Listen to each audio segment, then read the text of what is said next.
It's Vlogmas time! Ayaw niya talaga kapag, inaharap ko yung sa camera sa kanya, yung parang alam niya. So, nagluluto ako guys ng dinner namin. Ang ulam is sinigang na baboy. Actually, buto siya, baby back ribs. Madali lang siyang maluto kasi mabilis siyang lumambot. So, yan, kapag ganitong malamig, nagiyelo, sarap humigop ng sabaw, di ba? So, kahapon, pinili ko ng pandesal sa seafood, isang kusena. Kakain ako kasi nagugutom ako. Magmimerienda tayo. Bago tayo kumain ng dinner. Kasi mamaya pa naman ng dinner natin. Ang oras is 5 o'clock. So, pinapalambot ko yung ribs. Hintay ko lang siyang kumulo ng konti para lumabas yung brown. Kasi inaalis ko yung mga brown na ganyan buo-buo. Tapos, ito na yung ating gulay na panlahok. Sinigang. So, ito yung in-order ko guys sa work.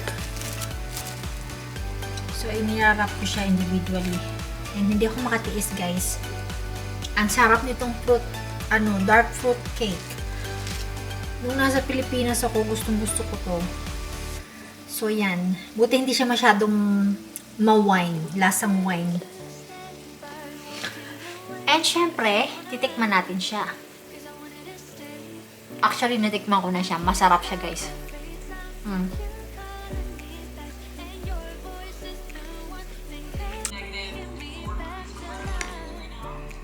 Sarap higop ng sabaw. Sinigang na baboy. Siyempre, lagyan natin siya ng chili garlic oil. Yum! Kain tayo, guys. The next day. Dumi ng mirror natin, guys. So, yan. Sumulyap na si Haring Araw. So, yan. After ng 2 days snow, madulas guys sa labas. Kanina naglakad kami ni Remy. As in, makintab yung yung kalsada. Or yung pathway na dinaanan namin.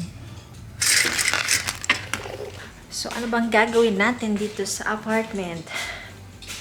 Ako'y naglalaba kasi maaga akong gumising, alas 5.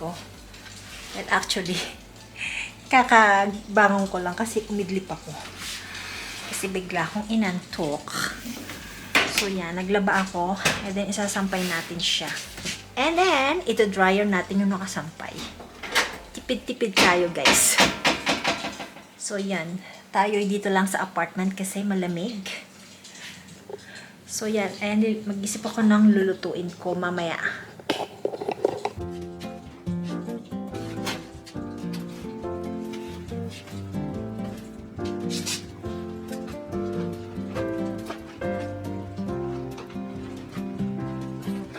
We wish you a Merry Christmas.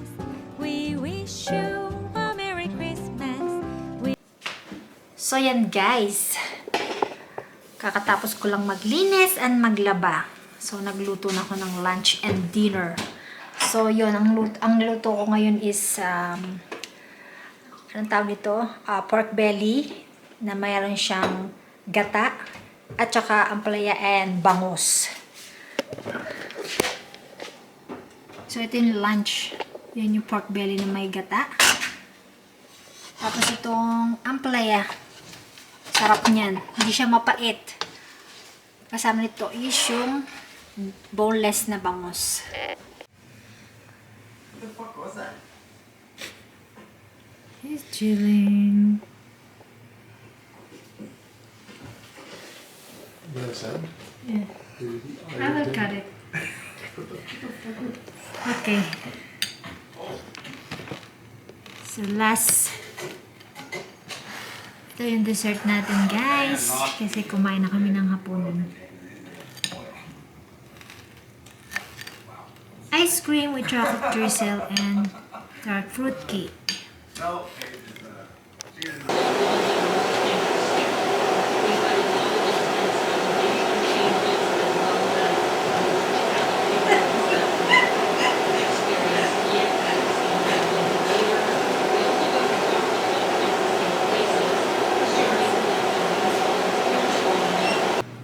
Ayan guys, muntik nang mag-alarm yung ating fire, ano ba tawag ito? Fire alarm. Kasi nag-inusok tong aking ito ang salarin, yung aking burger. Kasi niluto ko siya sa air fryer. Tinatapad kasi ako magprito kasi mahirap maglinis ng mga, alam niyo yun, tilapsik na mantika. So, yan ang dinner for tomorrow. Pero, nag-pack na rin ako ng baang ko for tomorrow. Nilagyan ko lang siya ng cheese, tsaka mayo. And ito, kapag kumakain sa labas ng mga fast food, para pag kailangan ng ketchup, guys, sa paglagay sa burger, yan. At least hindi na maglalagay sa container. So, after nito, mag-edit ako ng konti para hindi ako nakaupo ng matagal doon. Kasi konting clip, pinapasok ko agad sa computer para konting editing na lang.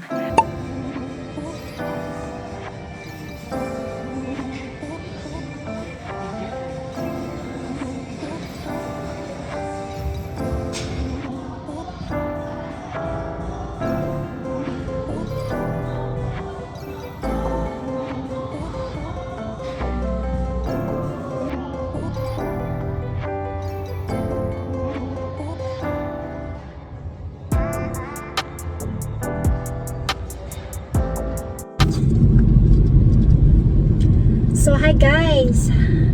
Today is Sunday. Finally, nakapag-workout na rin ako after almost 2 months. Yan, tagal ko hindi nag-workout guys. Ngayon lang ako nagka-time. And, yeah, isisingit ko na to regularly. So, yun, mag-workout ako after work.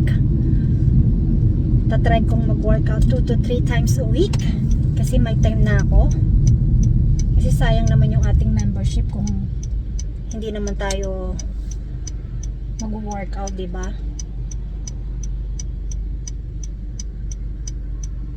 So yun, alam nyo guys, nakakatuwa yung mga kasama ko nag-workout sa paligid ko guys. Alam nyo, pinifilm nila sarili nila. Wala na, nakakatuwa lang. Halos sa 5 yata yung nakita ko, nagbibideo sila. May mga kasama sila and binibidyohan nila yung mga partner nila. So syempre ako discreet lang, hindi ako nagpapakita, pati ako nagbibideo. Wala na, nakakatuwa lang. So yun, tayo uuwi na. And hindi ko pa alam guys kung anong aking lulutuin. Alam nyo guys, dito is positive 5 ngayon.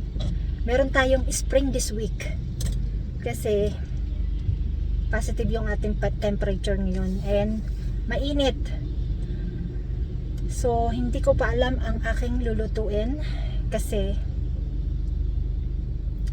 hindi ako naglabas ng meat, frozen lahat, nalimutan ko maglabas kaninang umaga. So yun, kailangan syempre balik gym and watch out din yung ating food. Hindi naman ako totally nagda-diet, basta lahat kinakain ko. Nag-ano lang ako, nag-i-intermittent fasting. Kasi effective yun sa akin. Labas tayo ng chicken pang marinade. For the whole week na baon.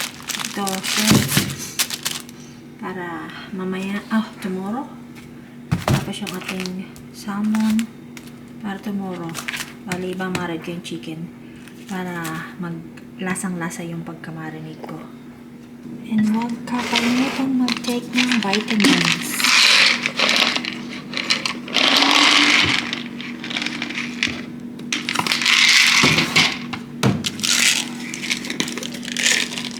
So cliche, I see the sparks you throw my way. I know your name is written on everyone's mind. Your whole show is captivating me, but don't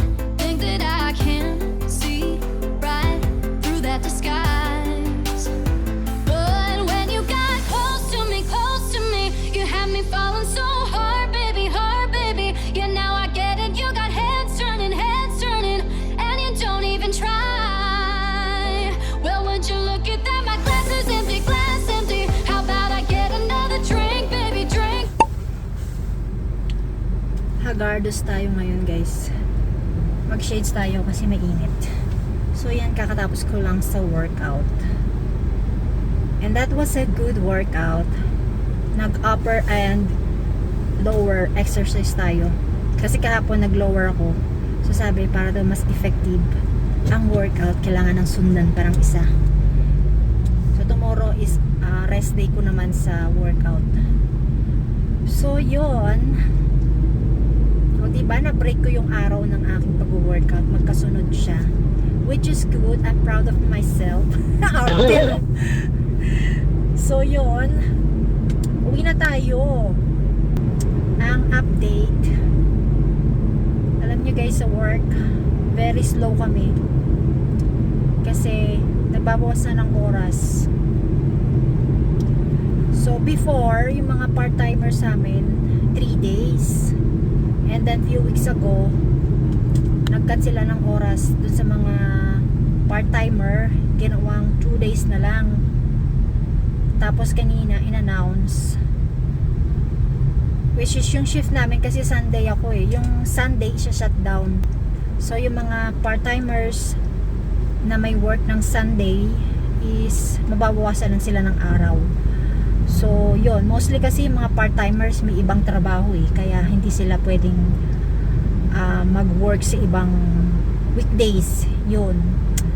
So anong nangyari, yung shift kong Sunday, mamimili ako sa tatlo. Thursday, Friday, Saturday. So pinili ko is Friday. First choice ko talaga is Thursday, pero dahil nga may mga senior pa sa akin, kasi seniority yan may mga 25 years pa nga doon ako 10 years lang. So hindi ko nakuha yung Thursday. Ang nakuha ko lang is Friday. Kaya yung schedule ko is sandwich. Kaya yung aking schedule sa nursing home is mababago. So ibibigay ko sa kanila yung availability ko. Available ako ng Thursday and Saturday. Pero mas gusto kong mag-work ng Saturday. So na lang, Thursday and Saturday siguro.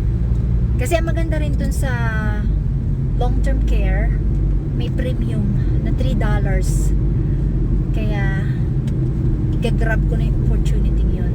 Total palagi din naman nila akong tinatawagan pag Sunday. Hindi naman ako sumasagot kasi nga may work naman ako. So yun, ang gagawin ko, nakakalungkot kasi alam nyo na, cycle yan dahil nga yung mga tao is broke na. Kumbaga hindi sila makapag-shopping kasi nga sa mahal ng bilihin. Yun, cycle yan kasi yung store daw is marami pang stock, so hindi nag-o-order sa work namin. Eto guys, work reveal, sa distribution center ako nagtatrabaho. Yun, sinasabi na marami pang stock sa store, kaya wala masyadong order. Kaya yun, slow down kami. Thankful pa nga ako kasi at least nababawasan lang yung oras, hindi nalilay off, hindi sila nagtatanggal ng tao, which is good. Konti lang naman yung nababawas kumbaga sa paycheck mo, kaya okay lang kaysa mawalan ng trabaho, diba? Kasi mahirap mag-start sa umpisa guys, sa totoo lang. And alam niya, parang nakakapanibago rin mag-work ka sa bagong company, tapos alam niyo, babalik ka ulit sa hindi mo nakasanayan na kasi nga yung mga bills mo, diba, kumbaga nakaprogram na dyan. Yun, at least nakakapag-adjust naman. Yun nga lang, kailangan magtiis. Ika nga, sabi ng mga matatanda, matuto tayong mamaluktot sa oras ng mga tagtuyot. O diba? So ganun lang talaga guys ang buhay dito sa Canada. Basta marunong kang mag-budget and matalino ka sa paghahawak ng pera, hindi ka pala utang, makaka-survive ka. Okay lang guys na gumamit ng credit card, yung mga essential, yung ganyan, as long as nababayaran mo. Huwag mong hahayaan na mabaong ka sa utang. Pay on time, ika nga. And kung bibili ka ng hindi mo kailangan, kumbaga puro luho lang, hindi ka magwawagi dito sa Canada, guys. Mababaon at mababaon ka sa utang. So ayan guys, tayo mag-apply na ng retinol. Ito is para sa mga wrinkles, yung mga taong madalas tumataas ang kilay. Hindi pala, yung mga nagkaka-wrinkles dyan. Yan ang kailangan nyo. Tsaka, hindi ako nagre-reklamo sa mga cost of living. Yun is sinishare ko lang yun. Kasi, nabasa ko, kaya sinishare ko. Tsaka, lahat naman ng tao may kanya-kanyang hilig, diba? Meron dyan may hilig. Sa sapatos, sa bag, sa damit, yun ang mga collection nila. Pero ako hindi. Ito ang hilig ko. Sa mukha. So, yun guys. Tatapusin ko na yung aking vlog. Sana nag-enjoy kayo. And, thank you sa panonood. And again, see you on my next video. Bye guys! Good night!